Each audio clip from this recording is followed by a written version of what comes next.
કેમ ઉદાસ છો? કાઈ નહીં, જોન પીટીસી અને બીએડ બે કર્યું, 5 વર્ષથી હજી સરકારી નોકરી નથી મળતી. ત્યારે શું કરો છો? પ્રાઇવેટ સ્કૂલમાં 10,000 માં નોકરી કરીને થાકી ગઈ છું. અરે બહુ કરી. અત્યારે ટેટ 1 અને ટેટ 2 ની ભરતી આવી છે, ખબર છે? આખા ગુજરાતના આપણા જેટલા ગામડા છે ને એ ગામડાના ખૂણે ખૂણેથી છોકરા છોકરીઓ આવે છે. ચાણક્ય એકેડમીમાં સ્પેશિયલ બેન્ચ શરૂ થઈ ગઈ છે. ટોપ 3 સર્કલ પાસેથી રોજ નીકળો છો ને ચાણક્ય એકેડમીનું નથી ખબર? આ ખાચામાં જ છે, તમે આવો, તમે લઈ જાઓ. આવી રીતે 10,000 માં નોકરી કરી તમે થાકી જાઓ.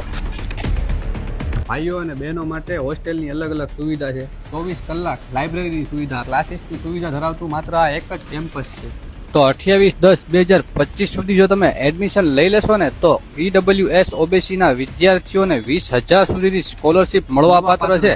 તો ભાઈ વધુ માહિતી માટે નીચે નંબર અને એડ્રેસ મેન્શન કરેલું છે. જલ્દી વિઝિટ કરો ચાણક્ય ગુરુકુળ એકેડમી. Thank you.